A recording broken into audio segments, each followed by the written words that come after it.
So yes, hello everyone, welcome to Target Academy, and today we are going to practice questions that have appeared in Coal India Limited where they are recruiting graduate engineering trainee और management trainee.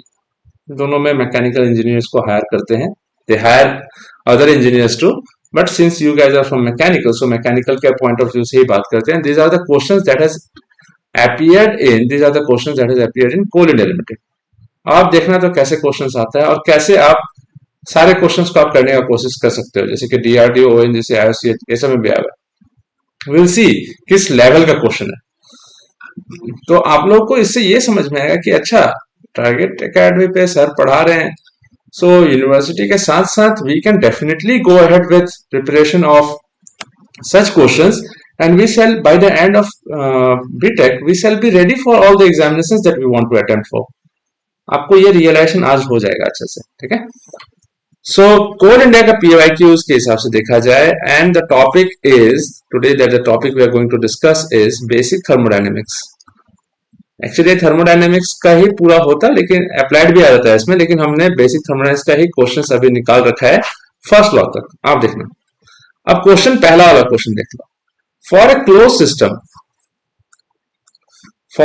System the difference between heat added to the system and work done by the system is equal to the change in option A enthalpy, option B entropy, option C temperature, option D internal energy. कोई बताएगा इसका answer? Sir D, internal energy. Option option D. Option D. Rest of you guys, rest of you आप लोग बताओ. Option D. कहां से आ रहा है ये option D? Internal energy is the correct answer. कैसे आएगा? सर फर्स्ट लॉ हम लोग लगाएंगे. तो फर्स्ट लॉ ऑफ थर्मोडायनेमिक्स लगाएंगे किसमें? प्रोसेस पे. तो whenever there is a process executed by the system, or whenever the system executes a process, we will have Q is equal to delta U plus W.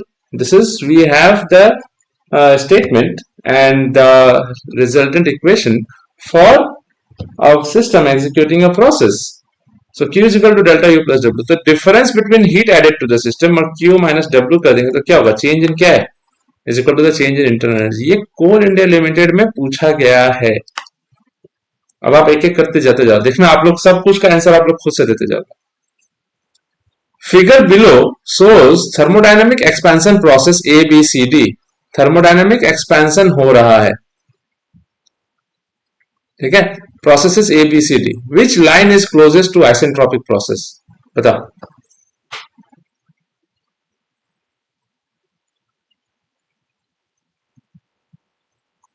अब यहाँ पे confusion आ जाएगा क्योंकि पढ़ा है आप लोगों ने, लेकिन आंसर्स बताने में दिक्कत है. Option C. Very good. Maya तुम्ही कसा? Yes sir. Very nice. Option C is the correct answer. क्यों? क्योंकि आपको पीवी डायग्राम याद रहना पड़ेगा. क्या समझना पड़ेगा? कैसे? पहला लाइन ऑफ यानी कि प्रोसेस ए जो है कांस्टेंट प्रेशर प्रोसेस है, एक ही प्रेशर पे जा रहा है. Process D is a constant volume process. इससे थोड़ा नीचे जो होता है, जिसका स्लोप थोड़ा कम होता है, that is isothermal process. Isothermal process से जो नीचे होता है वो होता है एडियाबेटिक और रिवर्सिबल एडियाबेटिक प्रोसेस. सो ये प्रेशर कांस्टेंट, ये volume constant, this is PV, this is temperature constant, this is entropy constant. Entropy constant होता है तो रिवर्सिबल एडियाबेटिक प्रोसेस होता है. So this is isentropic process. Isentropic का मतलब हुआ एंट्रोपी कांस्टेंट. आइसेंट्रोपिक का दूसरा नाम है रिवर्सिबल एडियाबेटिक प्रोसेस.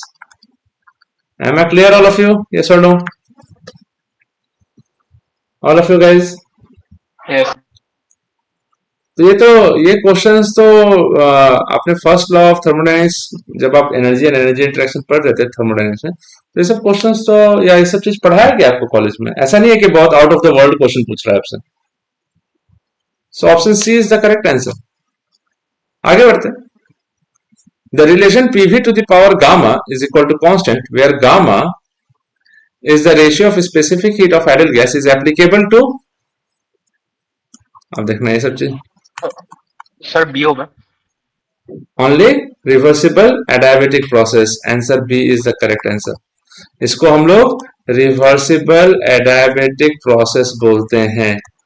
जिसको आइसेंट्रोपिक प्रोसेस भी बोलते हैं। अभी एक ही चीज पे एक ही कंसेप्ट पे दो क्वेश्चन दिख गया आपको। And gamma is the ratio of specific heat, तो gamma is equal to CP by CV होता है for an ideal gas. So option B. Fourth semester के स्टूडेंट्स जो है वो लोग आंसर दे रहे हैं। कहाँ का क्वेश्चन है ये, वापस बार बार बोलूंगा मैं, पोलर एलिमेंट का क्वेश्चन है। अब आपको ये सब क्वेश्चंस में अगर आपको दिक्कत होने लगेगा, आप लोग ये सोचोगे कि अरे मूड पा न हो वो इंजीनियरिंग की कहने के एग्जाम टू दिम्बा मूड लकत ना है। इसके लिए लक नहीं चाहिए, इसके लिए थोड़ा छोटा सा अच्छा सा एक कंसिस्टेंसी चाहिए, डिसिप्लिन चाहिए और दिमाग चाहिए थोड़ा सा, दैट्स इट। तो ये रहा ओनली रिवर्सिबल एडियाबेटिक प्रोसेस। और एनी एडियाबेटिक प्रोसेस नहीं होगा क्योंकि ये irreversible, any adiabatic process it can be irreversible also. Only irreversible adiabatic इसके लिए तो अप्लाई नहीं होता, because all of this processes are, जैसे कि P is equal to constant, this is reversible constant pressure process, reversible constant volume process, reversible temperature constant process, isothermal process। तो only irreversible होगा ही नहीं। आइसोथर्मल प्रोसेस, आइसोथर्मल के लिए P V to the power gamma नहीं होता है। Isothermal के बारे में जब भी बात करेंगे तो PV is equal to M R T अगर हम लिखते हैं characteristic gas equation, so M mass of the gas या mass of the system constant है, आर कैरेक्टरिस्टिक गैस कांस्टेंट है, और अगर इफ टेम्परेचर भी कांस्टेंट हो जाए तो constant into constant will be resulting in P V is equal to constant. So this is the result for isothermal process. आपने ये पढ़ा होगा पहले, ठीक है। एनी डाउट एनीवन, यस और no? All of you? No. I am asking all of you in this class, is it clear to all of you guys so far? Yes, sir. Yes, sir. अब आता है system is said to be consisting of a pure substance. System में अगर pure substance है तो क्या होता है, प्योर सब्सटेंस क्या होता है? कोई इसका खाली क्वेश्चन पूछा है, डेफिनेशन ऑफ प्योर सब्सटेंस पूछा है। They have asked you only the definition. Can anyone tell me what is the definition of pure substance? मैं तुम्हाक मनत तो बोला गया। Sudeep, what about you? Single element. हाँ, single element. Single element, element नहीं बोलना इसको, क्योंकि प्योर सब्सटेंस में वाटर भी है, तो वाटर सिंगल एलिमेंट से नहीं बना है, दो एलिमेंट से बना हुआ है। Air is a pure substance, मालूम है कि नहीं? You know this? Pure substance का डेफिनेशन क्या हो? प्योर सब्सटेंस का डेफिनेशन पूछा है। A system is said to be consisting of a pure substance when, तो दो ही पार्ट आता है प्योर सब्सटेंस में। One thing is known as homogeneous, homogeneous in chemical composition, homogeneous and consistent in chemical composition, homogeneous and consistent in chemical composition and aggregation। ठीक है, जैसे कि फॉर एग्जांपल वाटर, तो वाटर तीन form में आपको मिल सकता है। Water can be formed in the form of ice, it can be in the form of liquid, it can be in the form of vapour. किसी भी फेज में ले लो, सॉलिड, लिक्विड और gases, water will always be 2 hydrogen atoms and 1 oxygen. Liquid water तो H2O, vapour steam जो बनता है, steam is also water, it is H2O। तो कहीं से भी आप वाटर को उठाओ, you will never get H2O2, ये तो हाइड्रोजन पेरोक्साइड हो जाएगा, तो नहीं, ठीक है। तो you will never get H3O, नहीं मिलेगा आपको। You will never get any other कोई एलिमेंट, दूसरा एलिमेंट कंपोजिशन का या केमिकल कंपोजिशन का आपको वाटर नहीं मिलेगा। सो आइस, स्टीम, लिक्विड जो भी है, सब में H2O ही है, यानी कि 2 elements of hydrogen and 1 element of oxygen comprises and it forms a pure substance. So it is homogeneous in composition. दूसरा है it is homogeneous and invariable in chemical aggregation. So option B इसका correct answer होगा। It has only one phase, जरूरी नहीं है it has more than one phase, हो सकता है it has more than one phase, लेकिन ये कोई डेफिनेशन नहीं है।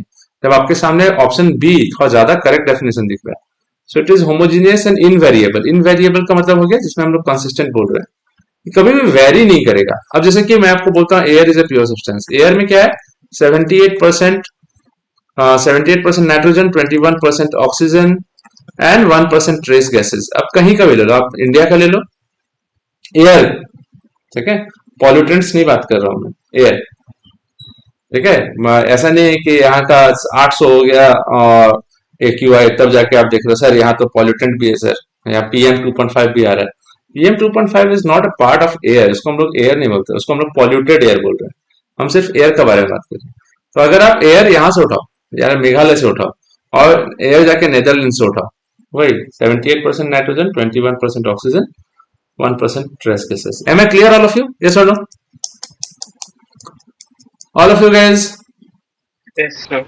Yes, sir. CIL, Yes, sir. okay. कोल इंडिया लिमिटेड का PYQ है सर। एक और चीज बताता हूँ ऑल ऑफ यू, मैं जितना आप लोगों से पूछता हूँ, because it is very unfortunate कि सारे स्टूडेंट्स को बुलाने पर भी, there are more around 600 students in the community, सबको बुला रहा हूँ कि आओ देखो, but what, guess what, the students out here are so ignorant, so ignorant कि नहीं बाद में देखेंगे, ठीक है।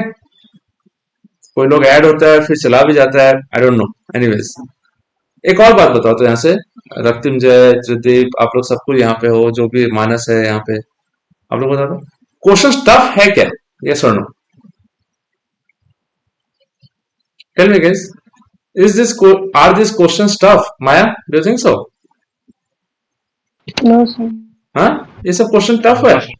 ये सब से आपको PYQ में एंट्री मिलने का चांसेस बढ़ रहा है, तो ये कोई टफ क्वेश्चन है क्या? हाँ, ये सब तो टफ क्वेश्चन नहीं, इसको टफ बोलोगे तब तो इंजीनियरिंग मत पढ़ो। ये तो क्लास 8 का भी स्टूडेंट्स को हम लोग पढ़ा देंगे तो फिर वो भी सकेगा कि हाँ सर ये तो पढ़ा हुआ चीज है, तो आते ही कंसेप्ट को पकड़ा और आगे बढ़ा। क्वेश्चन देखो अब यहाँ पे फिर से कोल इंडिया का, if a closed system obeys the following form of the first law equation, DQ is equal to, यहाँ पे DQ के फॉर्म में दिया हुआ है DU प्लस PdV, ऐसे दिया हुआ है। It shows a simple compressible substance undergoing reversible process, a pure substance undergoing infinitesimal process, it is undergoing an irreversible process, undergoing an isentropic process। छोटा सा क्वेश्चन है, जैसे कि फर्स्ट लॉ अप्लाई करते हो थर्मोडायनेमिक्स, सिस्टम पे apply करते हो, सिस्टम में क्या रहता है? System is mostly comprised of gases, तो चेंज इन वॉल्यूम वही होगा ना। तो gases are naturally what, these are readily compressible। तो कितना हीट इंटरेक्शन हुआ, कितना अमाउंट ऑफ वर्क किया गया, तो work of compression and expansion चलता है गैस। तो गैसेस कंप्रेसिबल है, तो सिस्टम में जो भी गैस होगा कंप्रेसिबल होगा, and it undergoes reversible process. This is applied to first law and all of this, ये PdV जो आ रहा है, this work done is always found out for reversible process only. ये रिवर्सिबल प्रोसेस के लिए नहीं निकाला जाता है। जैसे कि फॉर एग्जांपल अगर हम लोग PV डायग्राम ड्रॉ करें, उसमें एक प्रोसेस ऐसे गया 1 to 2, उसके अंदर का जो एरिया होगा, this area, this shaded area gives you the work done of expansion. So 1 से लेके 2 तक जो एक्सपेंशन हो रहा है उसमें वर्क डन मिल रहा है हम लोग को। So what ever the work done यहाँ पे जो दिखा रहा है, that is the area and that is under what, reversible process. ये रिवर्सिबल प्रोसेस के अंदर का है, it is a continuous line. ये रिवर्सिबल प्रोसेस ब्रोकन लाइन से होता है, तो ब्रोकन लाइन होने से हम लोग इंटीग्रेशन नहीं कर पाएंगे। So whenever we have this work is equal to integral of PdV 1 to 2, this process must be reversible process। So definitely it is a simple compressible system undergoing reversible process। Am I clear all of you? All of you guys? ठीक है, Yes. छोटा छोटा चीज है। First law के बारे में किस पे लगाते हैं? सिस्टम पे लगाते हैं। System comprises of gases, gases compressible है बिकॉज अगर पिस्टन सिलेंडर अरेंजमेंट देखो तो इसके अंदर जो गैस है यहाँ पे, इसको आप लोग कंप्रेस कर सकते हो। कंप्रेस करोगे तो वर्क ऑफ कंप्रेशन बाहर से लगेगा, गैस एक्सपैंड करेगा तो वर्क ऑफ एक्सपेंशन गैस यानी कि सिस्टम प्रोवाइड करेगा। That is the thing. अब जैसे कि एक क्वेश्चन देखो यहाँ पे, in case of power failure a battery is used to light a bulb. एक बैटरी है, सारा कंसेप्ट का गेम है गाइस, सारा का सारा कंसेप्ट का गेम है। तो एक बैटरी, इन्वर्टर का बैटरी है, is use to light a bulb. तो यहाँ पे एक टर्मिनल है और यहाँ पे एक टर्मिनल है और यहाँ पे डिस्टिल वाटर के ट्यूब्स है, ठीक है। It is use to light a bulb, run a fan and heat an electrical iron, heat an electric iron each of 100 watt rating, तीनों का, जैसे कि बल्ब, फैन एंड आयरन, ये तीनों 100 वॉट का ईच, ठीक है, for 10 minutes. In this process work done and heat supplied by the battery is given by,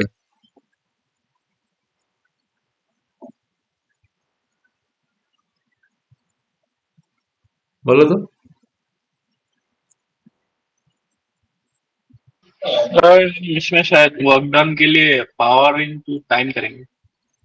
तो वर्क डन के लिए आप क्या करोगे, पावर इनटू टाइम, क्योंकि यहाँ से टर्मिनल से निकला पॉजिटिव नेगेटिव दोनों से, यहाँ पे क्लैंप किया हुआ वायर निकला है, इसको कनेक्शन उसमें जा रहा है, ठीक है, ये डीसी से एसी में बन रहा है इन्वर्टर में, एंड डेफिनेटली क्या हो रहा है फिर उसके बाद वो लाइटिंग के लिए जा रहा है, तो कंज्यूम कर रहा है किसको, इलेक्ट्रिकल एनर्जी को। तो बैटरी सप्लाइंग इलेक्ट्रिकल एनर्जी, ठीक है। तो बैटरी सप्लाइंग इलेक्ट्रिकल एनर्जी, और इसमें बैटरी जनरली इंसुलेटेड होता है, इट इज इंसुलेटेड। तो वर्क यानी कि हीट आउटपुट तो या हीट कुछ नहीं मिलेगा इन आइडियल कंडीशन। तो 100 वॉट का कितना टाइम के लिए, 10 मिनट्स के लिए। तो अगर आप देखा जाएगा तो 100 वॉट का 3 आइटम है, यहाँ पे 3 एलिमेंट है, 100 प्लस 100 प्लस 100 यानी कि 3 इंटू 100। ध्यान सुनना कैसा, और आंसर किलो जूल में दिया है सारा कुछ। तो 100 यानी कि 300 हो गया। 300 क्या, वॉट का मतलब क्या, जूल पर सेकेंड, कितना देर के लिए ऑन किया, टाइम से मल्टीप्लाई करेंगे, this is because this is given to you as power. तो 300 इंटू जूल पर second into 10 minutes into 60 seconds, हर मिनट में 60 सेकेंड है। सो कितना हो जाएगा, 1 2 3 4, 1 2 3 4, तो ये तो जूल आता, अगर डिवाइड बाय 1000 कर देंगे तब तो ये किलो जूल हो जाएगा। 3 zeros gone, we are left with 180 kilojoule. Am I clear, all of you? Yes or no? All of you?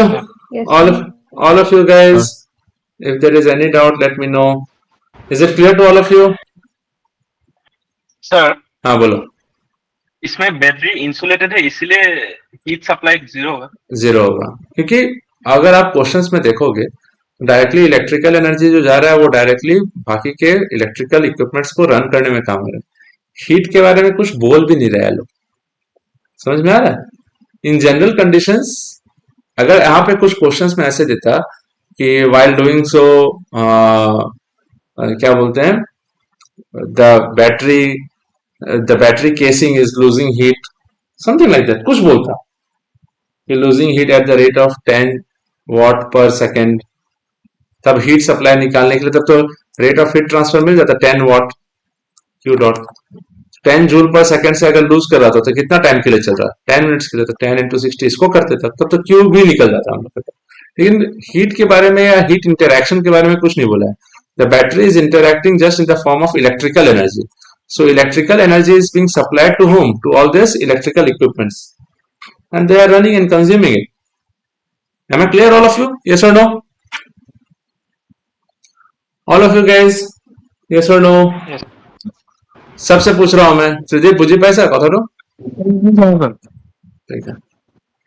अब देखो तो ये कंट्रोल वॉल्यूम वाला, इस पे मैं बाद में आता हूं क्योंकि बहुत लोग इसको नहीं ये करते हैं। चलो अब ठीक है, फाइन। कुछ क्वेश्चंस और भी दिखा देता, जो अभी रिसेंटली पढ़ाया है मैंने उसके हिसाब से भी देख लो आप। एन इंसुलेटेड, देखो एक एक वर्ड सुनो। An insulated rigid vessel, insulated तो हीट रिएक्शन, हीट कुछ नहीं जाएगा। रिजिड का मतलब जो बाउंड्री मूव नहीं कर रहा। Contain some gas and an electrical resistor in a certain interval of time, the resistor connected to an external electrical power source heats the gas. ठीक है, considering the vessel and its content as the system. देखो एक vessel है, please pay attention everyone. एक vessel है, rigid vessel है और insulated vessel है। किसी को कोई डाउट होगा तो पूछना। हाँ, वेसल है, इसके अंदर देयर इज सर्टेन गैस और इसमें कहीं ना कहीं यहाँ पे एक इलेक्ट्रिकल रेजिस्टर भी लगा हुआ है। तो in a certain interval of time the resistor connected, यहाँ पे इलेक्ट्रिकल रेजिस्टर है, electrical resistor connected to a या electrical resistor is connected to an electrical external electrical power source which heats the gas. तो इसका power source लगा हुआ होगा यहाँ पे। तो मान लिया यहाँ से वायर आ रहा है, ये इलेक्ट्रिकल एनर्जी आ रहा है। Considering the vessel and its content at the system, खाली वेसल और गैस को कंटेंट माना, तब क्या होगा? तब क्वेश्चन क्या पूछा? Heat and work transfer R zero, heat and work transfer R positive, heat transfer is zero, work transfer is negative, heat transfer is positive and work transfer is zero. कौन सा option होगा guys? बोलो, एकदम simple सा question है। Option option A. Option A कैसे? ए कैसे? ए और सी में डाउट है। ए और सी में डाउट है। हीट ट्रांसफर तो जीरो होगा फॉर श्योर। क्यों? क्योंकि ये पूरा का पूरा वेसल जो है वो इंसुलेटेड है। तो क्या मैंने बोला? हीट एंड वर्क क्या होता है? ऑल ये बोथ और व्हाट? बाउंड्री फेनोमेनन होता है या नहीं guys? It is boundary phenomenon. तो जो भी सिस्टम है उसके बाउंड्री के से जो भी हो रहा होगा या बाउंड्री के थ्रू से जो भी हीट जा रहा होगा या वर्क आ रहा होगा या कुछ भी, दोज आर बाउंड्री फेनोमेनन। तो यहाँ पे सिस्टम के अंदर हम लोग इलेक्ट्रिकल एनर्जी सप्लाई तो कर रहे हैं ना गाइस? बोलो तो, इसको हीट करने के लिए। अब रेजिस्टर अंदर है, वेसल के अंदर है resistor. So since the resistor is inside the vessel, so ये रेजिस्टर भी बन गया क्या? It became a part of the system. अब रेजिस्टर गर्म होगा तो ये गैस को हीट करेगा, लेकिन ये जो गैस जब हीट होगा, लेकिन वो हीट बाहर सिस्टम बाउंड्री से बाहर नहीं आएगा। It will not come out because it is insulated. But बाहर से इलेक्ट्रिकल एनर्जी तो आ रहा है ना gas. Am I clear all of you? Yes और no? All of you guys, all of you guys समझ में आ रहा है? यस तो क्या हो रहा है? Heat and work boundary phenomenon है। तो लेकिन बाहर से इलेक्ट्रिकल एनर्जी आ रहा है, तो there is what? Work electrical किया जा रहा है। क्या चीज पे? वर्क ऑफ इलेक्ट्रिसिटी या electrical work is done on the system. So whenever we have a system on which work will be done, it will be negative, and work done by the system is positive. Hence, heat transfer is zero and work transfer is negative. Am I clear, all of you? Yes or no? All of you guys? All of you guys? Yes, sir. कोल इंडेलिमिटेड का question है। अब ये सब चीज आप college में पढ़ रहे हो, आपको पढ़ाया भी जा रहा है, आपके मॉड्यूल्स में है।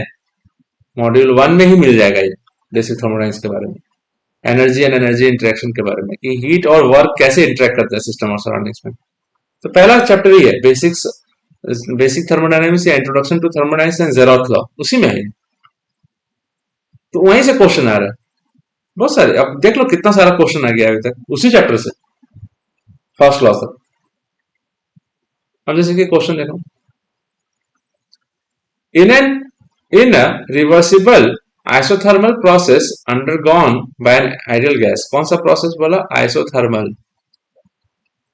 isothermal process undergone by an ideal gas, heat transfer is zero, change in internal energy is zero, work transfer is zero, heat transfer is equal to work transfer।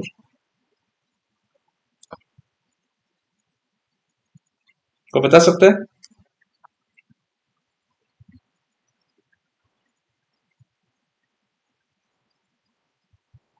इससे अंदाजा लगाना कि आप लोग कहां पे स्टैंड करते हो अभी, क्योंकि ये बहुत बेसिक क्वेश्चंस है।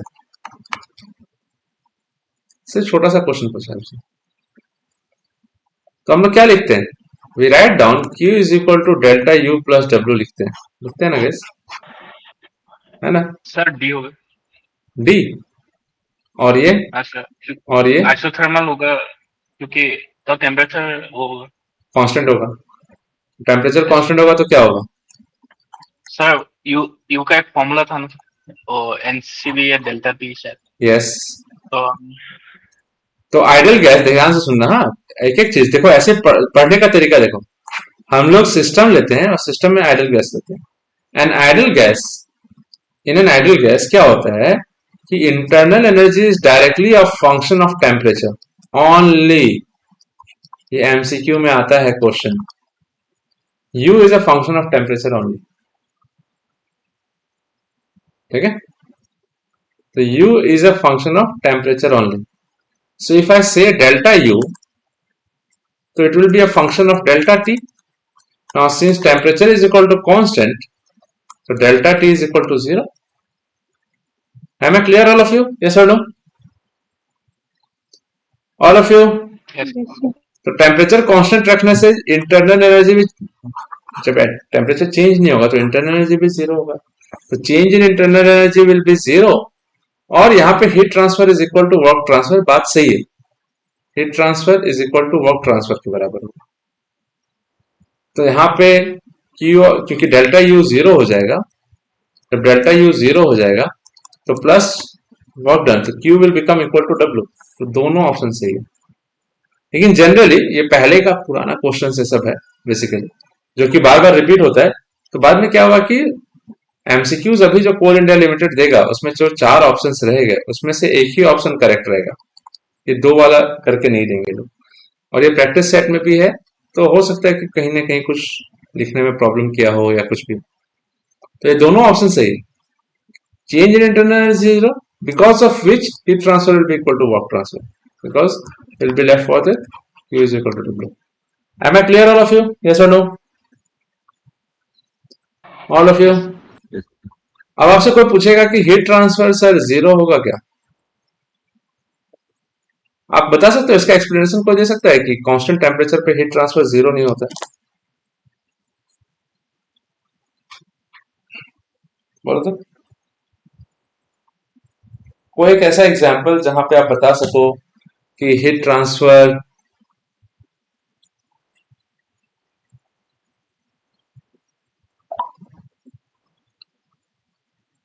हाँ, ऑल ऑफ यू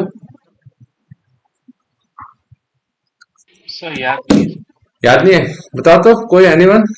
याद का नहीं, यहाँ पे समझने वाला बात है। हीट ट्रांसफर जीरो कब होगा? हीट ट्रांसफर जीरो नहीं होगा टेम्परेचर कांस्टेंट रहने पर भी। जैसे कि फॉर एग्जांपल एक आइडियल कंडीशन जैसे कि आप लोग पढ़ते हो, जिसको हम लोग बोलते हैं कार्नोट साइकिल, पढ़ा है ना आप लोगों ने?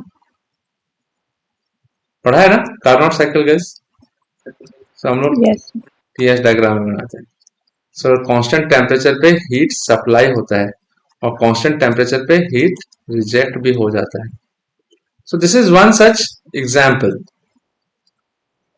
of a situation where heat is being transferred when temperature is constant। एक और सिचुएशन एग्जांपल लेता हूं मैं, जब लेटेंट हीट का बात आता है। लेटेंट हीट का मतलब फेज चेंज।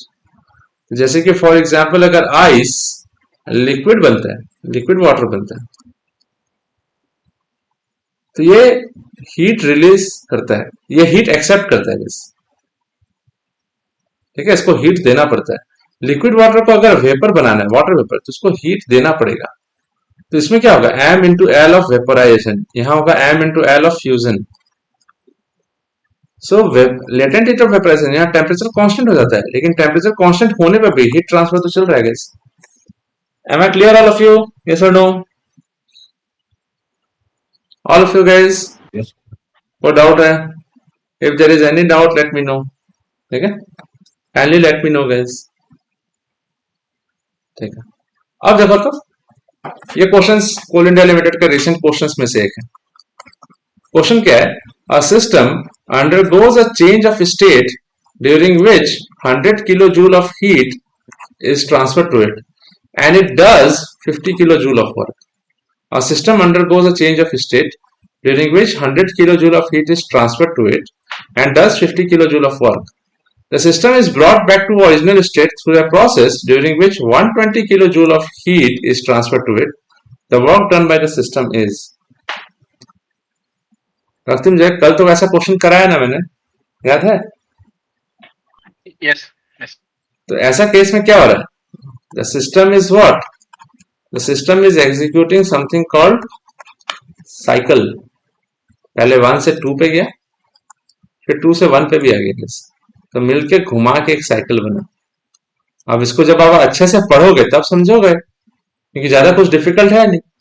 तो when a system is executing a cycle and every data is given to in the form of heat and work, heat और work के फॉर्म में दिया हुआ है कि जब 1 से 2 जा रहा है तो हीट सप्लाई हुआ है कितना 100 किलो जूल का, is transfer to it and it does 50 kilo joule of work, और ये 50 किलो जूल ऑफ वर्क कर भी रहा है, हीट सप्लाई भी हुआ, वर्क भी किया। और 2 से जब 1 आ रहा है, when the system is brought back to its original state through a process during which 120 kilojoule of heat is transferred to it, transfer कर रहे हैं उसको, तो उसको ट्रांसफर फिर से कर रहे हैं 120 हीट, तो work done by the system कितना होगा बस, ठीक है। तब इसको कैसे करेंगे? whenever a system is executing a cycle and all the energy interactions are given in the form of heat and work, तब तो फर्स्ट लॉ ही लग रहा है आपका। इसमें ना एफिशिएंसी के बारे में बात हो रहा है, ना अवेलेबिलिटी के बारे में बात हो रहा है, ना एंट्रोपी, तो सेकंड लॉ का बात ही नहीं है, तो फर्स्ट लॉ है। तो whenever we apply first law to a cycle, we say net heat interaction या net energy interaction in the form of heat is equal to net energy interaction in the form of work। तो net energy interaction in the form of heat क्या हो रहा है कि पहले में heat को मैंने हीट ट्रांसफर किया जा रहा है, कितना 100 kilo joule of heat is transfer to it, system को ट्रांसफर किया कितना 100 किलो जूल, तो प्लस 100, क्योंकि heat is being supplied to the system. Sign convention याद रखना गाइस, तो सिस्टम में अगर हीट सप्लाई करोगे तो पॉजिटिव, सिस्टम हीट रिजेक्ट करेगा तो नेगेटिव, सिस्टम में वर्क डन होगा तो नेगेटिव, सिस्टम वर्क करेगा तो पॉजिटिव। याद रखना था, समझ के रखना अच्छा से। तो 100 किलो जूल सप्लाई किया, फिर 2 से 1 तक आते समय फिर से सप्लाई किया हीट, कितना 120, समेशन होता है ना, नेट रिजेक्शन होता है तो प्लस माइनस 120 लिखते हैं हम लोग। और वर्क डन, तो पहला वाला केस में it does 50 kilo joule of work, 50 kilo joule of work कौन, सिस्टम कर रहा है, system is doing the work because it says it does 50 kilo joule of work. When system is doing the work is said to be positive, तो plus 50। और second case में from 2 to 1, ये नहीं पता है हम लोग को, यही क्वेश्चन में पूछा है हम लोगों से। The work done by the system is, ये पूछा है, ये क्या हो गया 220 माइनस इधर आ गया 50, तो बचा क्या 170, वर्क ऑफ 2 to 1, यही तो आंसर है। अगर आप अच्छा से पढ़ोगे। हाँ बोलो सर, इसमें मेंशन नहीं है ना कि हीट ट्रांसफर, मतलब इसलिए माइनस नहीं होगा 120। The system is brought back to its original state through which a process during which 120 kilojoule of heat is transferred, क्या लिखा है? मतलब सर मैं डाउट था कि इसमें मेंशन नहीं है ना कि एडेड हुआ है कि रिजेक्टेड, इसलिए हम। अरे तो क्या लिख रहा है 120 joule of is transferred to it मतलब क्या है, to what 120 kilojoule of heat is transferred to what? To the system. समझ में आया क्या बोल रहा हूं मैं? यस। क्या बोल रहा है? During which 120 kilojoule of heat is transferred to the system. To it, किसको? सिस्टम को। Transferred to the system, तो heat is supplied to the system. तो to and from, ये भाई इंग्लिश थोड़ा सा पकड़ के रखना भाई। So whenever heat is being supplied to the system, तो सप्लाई होगा सिस्टम में तो पॉजिटिव होगा, और फ्रॉम हीट इज सप्लाइड और heat is given from the system, या heat is rejected from the system, या heat is transferred from the system, तो सिस्टम से जा रहा है दूर तो हीट रिजेक्ट होगा, this is from, this is to, this is work done on the system, this is work done by the system. समझ में आया रफ्तिम जी अच्छा से? यस। ठीक है, तो ये चीज समझना भाई, नहीं तो सिली मिस्टेक्स कर जाओगे एग्जाम में। क्या है? कोलिड एलिमेंटेड का क्वेश्चन। अगर आप अच्छे से पढ़ते हो, शुरू से अच्छे से पढ़ते हो, या जब भी आप पढ़ोगे तो कंसिस्टेंसी से पढ़ोगे, आप एक एक चीज इंजीनियरिंग को वैसे पढ़ो जैसे इंजीनियरिंग को पढ़ा जाता है, तब होगा क्या आपके साथ? What will happen to you? You will happen to realize a lot of things, and those realizations of things and concepts will help you get through all the examinations. ये तो कुछ नहीं है, this is nothing. All of these examinations are nothing conceptually. कुछ नहीं है सब। अब देखो तो ये क्वेश्चन भी CIL में पूछा है, कोलिड एलिमेंटेड। An open system is one in which, अब ओपन सिस्टम का डेफिनेशन पूछ रहा है यार आपसे। अब कोई इसको बोलेगा सर मैं नुआइल, तो भाई इंजीनियरिंग का डिग्री फाड़ के फेंक दो, कोई काम का नहीं। An open system is one in which mass does not cross, option A खत्म। Neither mass nor energy, neither और मास और नॉर एनर्जी, ये भी खत्म। Both energy and mass crosses the boundary of the system, सही है। Mass crosses the boundary but not the energy, ये भी खत्म। Option C answer. ये कोई तरीका है जॉब के लिए क्वेश्चन पूछने का, जो PSU में जॉब देने वाला है, 70,000 जैसा सैलरी देने वाला है आपको? कोई तरीका नहीं है, बट ऐसे ही क्वेश्चन पूछता है, क्या कर सकते हैं? अब DRDO, ONGC, IOCL में देख लो, यहां लिखा हुआ है, ये तीनों जगह पे आया है, साथ में CIL में भी आया है। एक ही क्वेश्चन, सेम क्वेश्चन। तो perfect gas at 27 degree Celsius is heated at constant pressure till its volume is double. A perfect gas at 27 degree Celsius is heated at constant pressure till its volume is double. Volume double हो जा रहा है. Final temperature is. इस तरह के questions को कैसे solve किया जाता है जानते हो?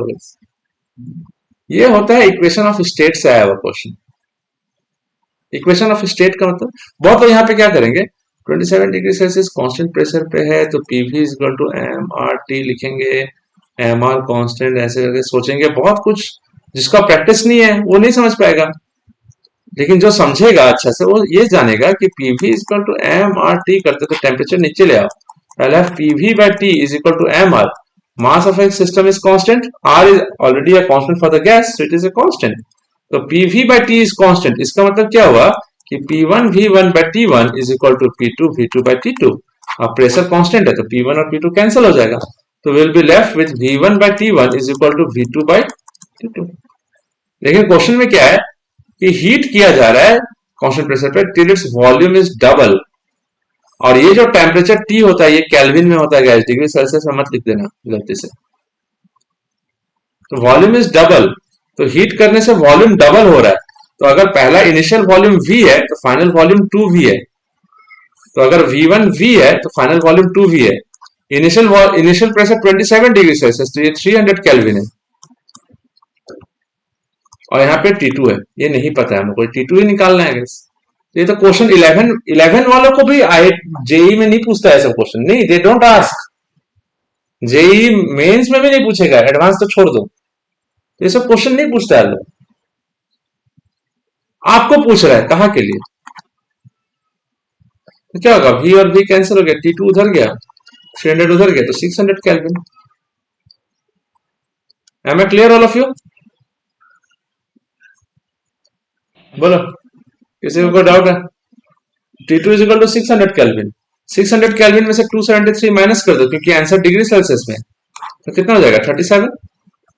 1 दे देंगे तो 327 सॉरी 327 डिग्री सेल्सियस, काम खत्म, answer. Am I clear all of you? ये कोई तरीका है? ये कोई तरीका है क्वेश्चन का? यहाँ पूछ रहा है, और फॉर्म निकलेगा, बहुत लोग ये चीज के डर से नहीं देंगे कि सर मानुआरिल, बस काम खत्म। बोलो, किसी को डाउट है यहाँ पे?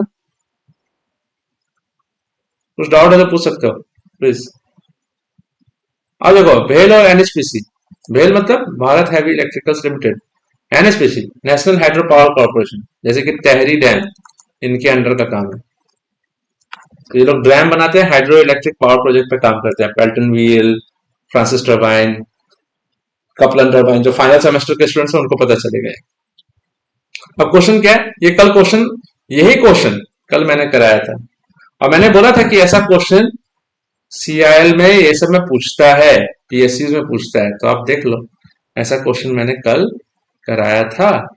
तो क्वेश्चन दिया था non flow quasi static reversible process, P is equal to इतना दिया होगा बार में, फिर V is volume, what is the work done when V changes from 2 to 6।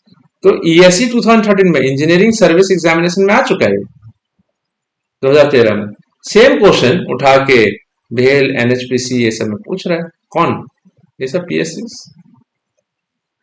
क्या क्वेश्चन पूछा? वहां तो बार भी लिखा हुआ था, यहाँ तो बार भी नहीं है, तो कन्वर्ट करके दे दिया, और आंसर भी जूल्स में ही है, 10⁵ में रखना है, तो क्या दिक्कत है? तो इन्हें non flow reversible process, non flow का मतलब होता है वही close system, this is close system, और रिवर्सिबल प्रोसेस को वहां पे उन्होंने क्वासी स्टैटिक लिखा और साथ में उन्होंने ब्रैकेट में रिवर्सिबल भी लिखा हुआ था। तो P का value is equal to -3V + 15 into 10⁵ newton per metre square दिया हुआ। V चेंजेस फ्रॉम, V का चेंजेस 1 मीटर क्यूब से 2 मीटर क्यूब तक हो रहा है। बोला work done will be about, कितना होगा वर्क डन? तो क्लोज सिस्टम में वर्क डन होता है integral from P dV from 1 to 2। Now P is given as a function of V, तो रख दो डायरेक्ट -3V + 15 और यहाँ पे 10⁵ को बाहर लिख देते हैं, यहाँ पे dV रहने देते हैं इंटू 10⁵। कहां से? V1 से V2, because variation is with respect to V। तो पहला -3V dV + 15 dV। तो अगर आप कॉम्पिटिटिव एग्जाम्स के अच्छे एस्पिरेंट हो ना, तो आप डायरेक्टली इंटीग्रल कर सकते हो। तो इसको आप क्या लिख सकते हो? -3V² / 2 + 15 dV। तो इंटीग्रल इज 15V, कहां से कहां तक? V1 से V2, 1 से 2 तक, 1 से लेके 2 तक, और इंटू 10⁵ रह जाएगा, जो भी आएगा वो जूल्स में होगा गाइस, ठीक है। अब अपर लिमिट रख दो, अपर लिमिट रखो सब किसी का, तो -3 इंटू 2² / 2 + 15 इंटू 2। इसको थोड़ा सा मैं इधर लिख देता हूँ, ठीक है। 3 इंटू 2² + 15 इंटू 2 अपर लिमिट रख रहे हैं। फिर lower limit minus, upper limit रखने के बाद माइनस लोअर लिमिट में V का वैल्यू 1 आएगा, लेकिन यहाँ ऑलरेडी एक माइनस है, तो -3 इंटू 1² / 2 + 15 इंटू 1 ऐसे रहेगा, और इंटू 10⁵ जूल्स।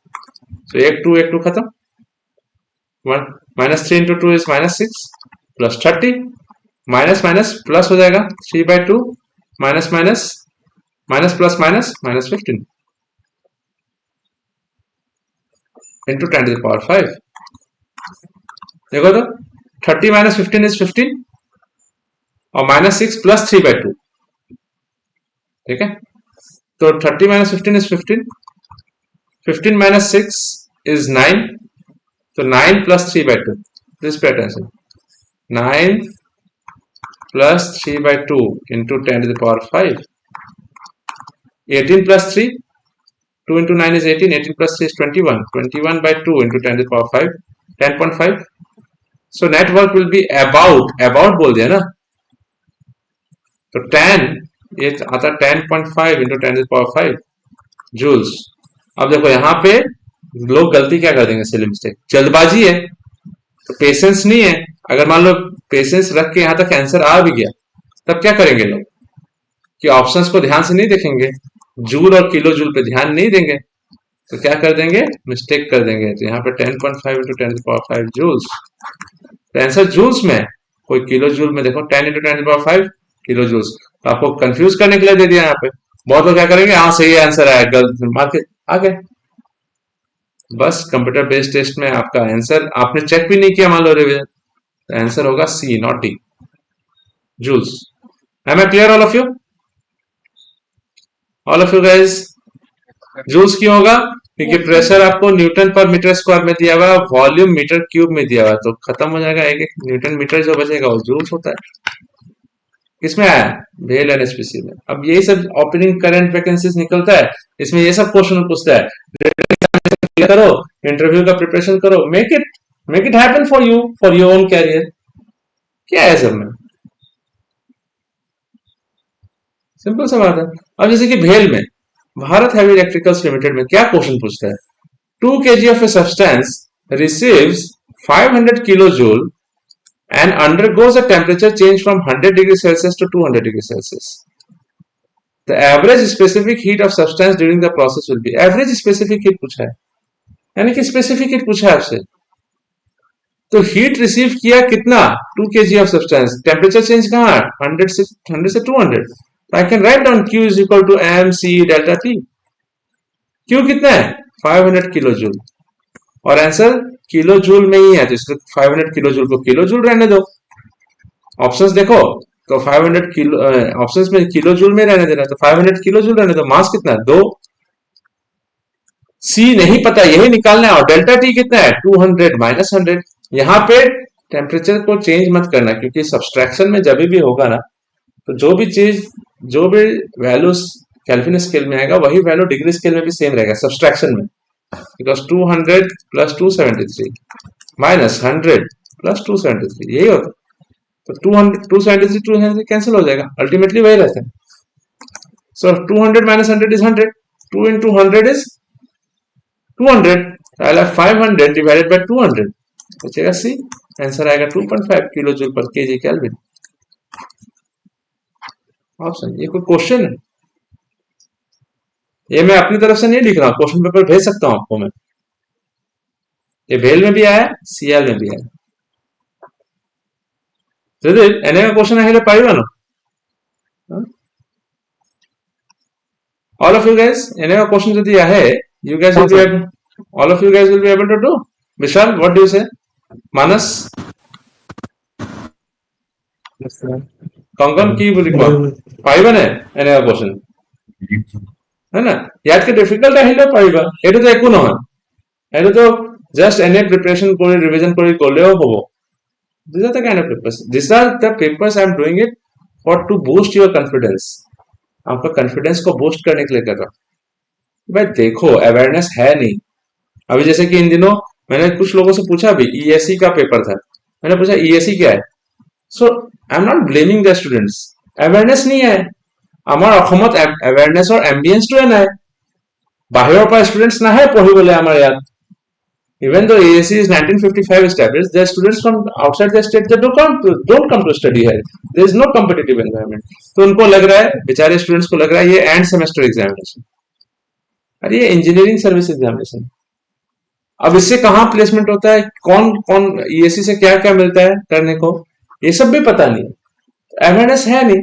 जब अवेयरनेस है नहीं तो एफर्ट नहीं है. एफर्ट नहीं है, विलिंगनेस नहीं है, तो एफर्ट नहीं है. एफर्ट नहीं है, कंसिस्टेंसी नहीं है, तो रिजल्ट 0 बन रहा है. सिंपल सा बात है. अब जैसे कि बोलो तो क्वेश्चन ये CIL में आया, intensive property of a system is one whose value.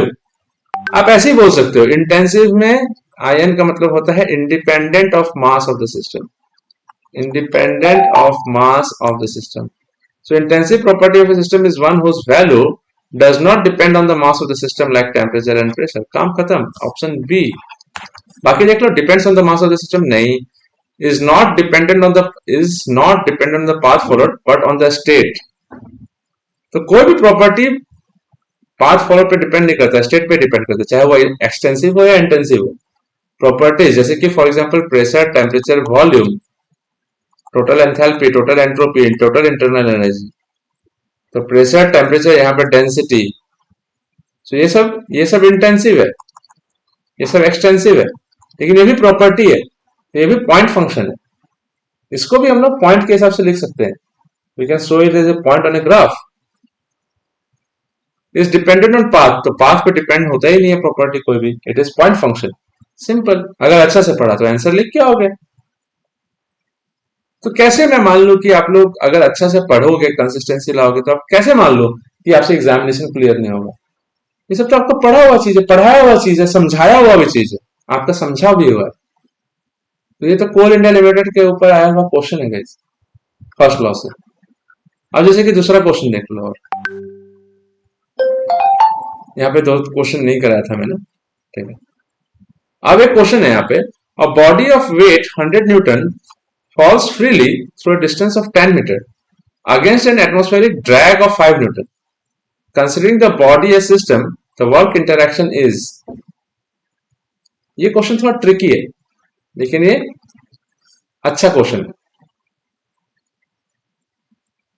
और टू बी ऑनेस्ट, ये क्वेश्चन सीएल का नहीं है, सीएल का प्रैक्टिस बुक से है, सीएल में नहीं पूछा है, लेकिन पूछ सकता है। तो एक बॉडी है जिसका वेट 100 न्यूटन का है और वो फॉल कर रहा है, it is falling at a distance 10 metre का डिस्टेंस फॉल कर रहा है against an atmospheric drag. Atmospheric drag मैंने सरफेस पे लग रहा है हर जगह, कितना का 5 न्यूटन का, तो 10 मीटर तक लगते रहेगा। यहाँ पे क्या लोग गलत करेंगे, क्या बोलो तो? हाँ, कोई आंसर बता सकता है? थोड़ा ट्राई करो तो, बताओ तो। सर इसमें शायद वर्कडन के लिए शायद फोर्थ जो है मतलब ड्रैग का हाँ हाँ, इनटू शायद डिस्टेंस करना पड़ेगा, तब जाके शायद आएगा। सो गुड रखते आप। आंसर होगा drag force 5 newton into 10 metre, 50 joules का आंसर। अब आप पूछोगे कैसे सर? अब देखो, ये जो 100 न्यूटन है, ये तो इसका बॉडी वॉल्यूम के सेंटर पे काम कर रहा है, विद इन द बॉडी है, ये बॉडी फोर्स है गाइस। तो बॉडी फोर्स सरफेस पे आएगा नहीं, तो इसका पोटेंशियल एनर्जी ही चेंज हुआ। तो इसका पोटेंशियल एनर्जी चेंज कितना होगा? 100 mgh, mg 100 दिया हुआ है और हाइट कितना है h, तो mgh will convert into kinetic energy, उसका वेलोसिटी में चेंज होगा। लेकिन सिस्टम पे जो वर्क इंटरैक्शन है वो एटमॉस्फेयर कर रहा है। Atmosphere is working on the body surface पे, कितना का ड्रैग लगा के 5 न्यूटन का, कितना डिस्टेंस के लिए? 10 मीटर के लिए। सो फोर्स इनटू डिस्प्लेसमेंट, काम खत्म। तो सरफेस फेनोमेनन, क्योंकि वर्क इंटरेक्शन के बारे में बात हो रहा है। As simple as that. Am I clear all of you? Yes sir. All of you guys? Yes. Sorry. अब जैसे कि क्वेश्चन है, the characteristics of a control volume is are. यहाँ पे जो ऑप्शन या 3 ऑप्शन भी करेक्ट हो, सब ऑप्शन भी करेक्ट हो सकते हैं। The characteristics of a control volume, मैंने आपको बताया था कंट्रोल वॉल्यूम किसके लिए अप्लाई होता है। Control volume is applied for open system. Open system के लिए अप्लाई होता है, और ओपन सिस्टम में क्या होता है? मास एंड एनर्जी इंटरेक्शन दोनों होगा। ठीक है। अब जैसे कि फॉर एग्जांपल मैं आपको एक ओपन सिस्टम का एग्जांपल देता हूं, जिसको बोलते हैं टरबाइन। तो टरबाइन में क्या होता है कि turbine is mounted on a shaft और वो रोटेट करता है। This is turbine. तो टरबाइन के जो बाउंड्री है, उसके चारों तरफ हम लोग को एक इमेजिनरी बाउंड्री जो ड्रॉ करते हैं कि हाँ, इतना पे ही इंटरेक्शन हो रहा होगा। यहाँ पे मास एंटर कर रहा है, एम इन, यहाँ पे एम आउट, इससे हीट बाहर जा सकता है, या हाँ, और इससे हम लोग को वर्क आउटपुट, वर्क टरबाइन बाहर मिलता है। तो इस सरफेस के अबाउट ही फेनोमेनन हो रहा है, मास भी क्रॉस कर रहा है, एनर्जी भी क्रॉस कर रहा है। तो both mass and energy interaction will take place for sure. Fine. अब ये जो टरबाइन है, ये टरबाइन का जो कंट्रोल वॉल्यूम है, उसका शेप हमेशा वही रहेगा। ये टरबाइन का कंट्रोल वॉल्यूम है, उसका शेप कभी चेंज होकर ऐसे नहीं लिख सकते हम, वी कांट। तो कंट्रोल वॉल्यूम का क्या है? Volume, shape and position with respect to observer are fixed. बात सही है। कंट्रोल वॉल्यूम का पूरा वॉल्यूम जो है वो ऑब्जर्वर के लिए फिक्स्ड रहेगा, चाहे टरबाइन बनाओ या कंप्रेसर बनाओ। ये कंट्रोल वॉल्यूम का जो है ये फिक्स्ड रहेगा। ऑप्शन ए तो सही है कि यहाँ फिक्स्ड रहने वाला है, जहां है टरबाइन वहीं रहेगा। ऐसा नहीं है कि टरबाइन ही आया तो कंट्रोल वॉल्यूम यहां दे रहे हैं, नहीं। Is material flow across the boundary. हाँ, मटेरियल फ्लो होगा, मास फ्लो होगा, स्टीम फ्लो होगा या गैस फ्लो होगा, कुछ तो होगा। पानी भी जा सकता है अगर आप हाइड्रो इलेक्ट्रिक पावर प्लांट के हिसाब से देखा जाए। तो volume, shape and position with respect to observer may change, wrong. Characteristic of control volume is material flow across the boundary. हाँ, सही, मटेरियल फ्लो होता है। No material flow across the boundary, गलत। मटेरियल फ्लो होना पड़ेगा control volume में, चाहे वो नोजल हो, चाहे वो टरबाइन हो, चाहे वो कंप्रेसर हो, चाहे वो कोई भी हीट एक्सचेंजर हो, बॉयलर हो, कंडेंसर हो, कुछ भी, मटेरियल फ्लो तो होगा ही होगा। पानी घुसेगा, स्टीम बन के निकलेगा, बॉयलर। स्टीम घुसेगा, पानी बन के निकलेगा, कंडेंसर। कुछ तो फ्लो होगा। Am I clear all of you? Yes और नो? ठीक है, is it clear guys? Yes. So इसी तरीके से प्रिपरेशन किया जाता है। तो इस तरह से क्वेश्चंस का पेपर का निकाल के हम लोग प्रैक्टिस करते हैं। कल फिर से क्लास लूंगा मैं आप लोग का अच्छे से। हाँ, कल कुछ पढ़ाऊंगा, फर्स्ट इसके ओपन सिस्टम पे भी पढ़ाऊंगा, कंट्रोल वॉल्यूम पे भी पढ़ाना है मुझे, टरबाइन तक पढ़ाया मैंने। उसके बाद मैं ओपन सिस्टम अप्लाई करके करूंगा, फिर उसके बाद ओपन सिस्टम में पॉलीट्रॉपिक प्रोसेस, ये सब चीज के बारे में बात करूंगा। फिर थोड़ा सा थ्रॉटलिंग के बारे में बात करूंगा, फ्री एक्सपेंशन के बारे में बात करूंगा, ये सब चीज करूंगा। तो उस सब पे भी क्वेश्चन आता है। तो धीरे धीरे करके आपको इंजीनियरिंग का क्रक्स बताते बताते आप लोगों को प्रिपेयर करना चाहता हूं मैं for all the job vacancies whatever will be coming out in the future time. तो please be ready with that. ठीक है, चलो guys, I will see you in the next class. Till then take care all of you, have a good night. Sir हाँ बोलो।